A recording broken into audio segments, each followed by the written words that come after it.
Move now to some good news from the agriculture sector. The ban on the movement of cattle due to foot and mouth disease has been lifted.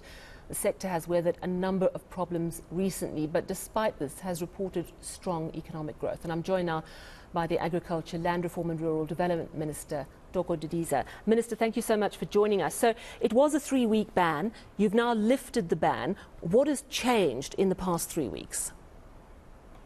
Thank you very much, Sally, and thanks to your viewers as well. As you recall that when we stopped the movement of cattle, we were trying to arrest the spread of the disease because we wanted to make sure that illegal movement doesn't happen at that period, to allow us to track and trace how far the spread has gone, so that we can be clear that when we lift, we know what we're dealing with. And therefore, in the 21 days, our veterinary services, together with our private veterinarians and animal health technicians, have been hard at work around the areas where we had picked up the disease, but also doing spot surveillance in other areas to really see whether there hasn't been any spread. So where we are now, we've found that in other provinces such as Western Cape, Eastern Cape, Northern Cape, there was never any case before and even after. In areas such as Limpopo, we had done a lot of work there in vaccination.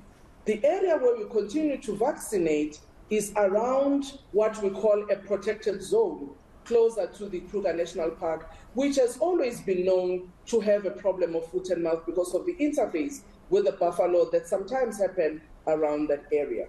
In KwaZulu-Natal, we've narrowed our disease management area following a lot of vaccination. However, around Sushuwe, Ntubatuba, Sabisa, Nongoma, and Ulundi, we still have the virus active, and therefore those areas were not releasing.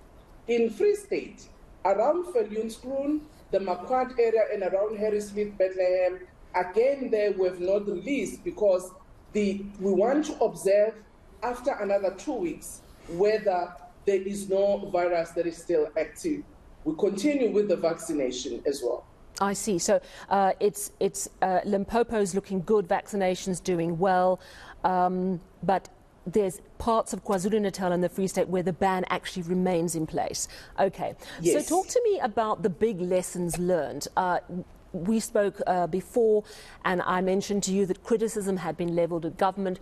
You also spoke to me, however, about the fact that this was picked up, I think, in the feedlots at sort of local farmer level, which suggests that there was work on that side that needed to be done. So if we are to make sure we never have such a devastating outbreak again, what are the big lessons that we've got to incorporate into the way we manage our cloven-hooved animals?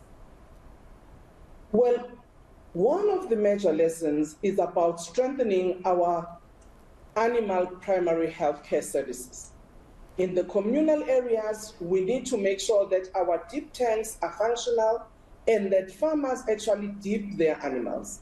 We also need to make sure that in commercial farms, as well as in our feedlots and our, areas where we have got a concentration of animals, we make sure that our biosecurity is strengthened.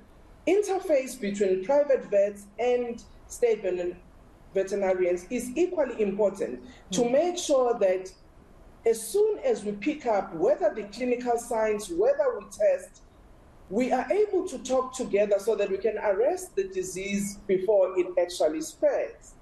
It also says to the farmers, it's important to make sure that you monitor your herd and its health all the time, so that when you see something untoward, talk to your veterinarian so that you can isolate the animal immediately and it does not contaminate the others that may not be sick. We also need to make sure that animal identification is actually improved. We will be doing our part as the state to make sure that we ramp up the registration so that there is a link between the animal, the owner, and the place where this animal is in terms of the farm registration as well. Right. That will enable us when we do the track and trace. The other lesson is that when there is trade, it's important for people to know that I am accepting this animal from you, whether I'm buying it from the auction.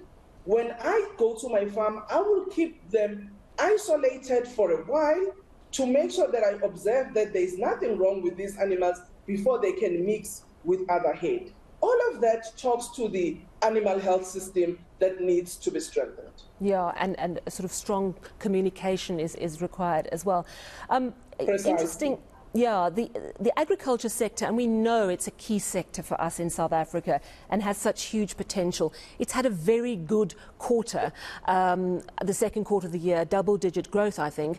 And if you compare that as a country, you know, we slowed our growth. So this is really very positive. And it's even more remarkable, I think, bearing in mind the problems that you're talking about now with foot and mouth, the EU imposing quite stringent cold storage regulations regarding citrus, the codling moth problem, and of course we have another problem now with our oranges exposed to fungus. But there have been a fair amount of problems. How then do you explain the growth? How has this happened? What is working, and what do we need to capitalize on to grow this industry? The policy space that is there, in my view, from the government side, that enables the functionality of the industry. The cooperation between government and the private sector also is one of the elements that has strengthened our ability to actually perform better. The issue of identifying market access, where we're able to pursue those market access opportunities in order to allow our farmers to be able to export. But on the production side, it's equally important to make sure that production systems that we apply are actually enabling us to be able to grow, but also to respond to the market needs.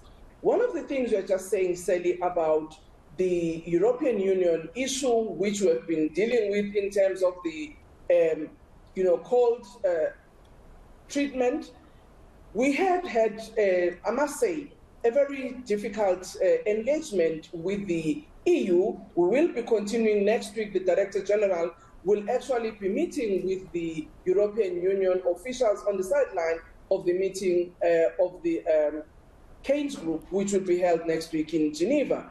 But also, our industry itself, where I think for me is important, is where they see that there may be a challenge in terms of their crop, to be able to highlight that to government, but also to its trading partners, and take necessary precautions so that we do not spread the disease and therefore affect the long-term market opportunities that we have.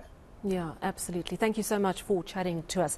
Good news that the cattle movement ban has been lifted in most provinces, but there are areas of KZN and Free State where it has to stay in place a little longer. That was Agriculture, Land Reform and Rural Development Minister Thoko Didiza.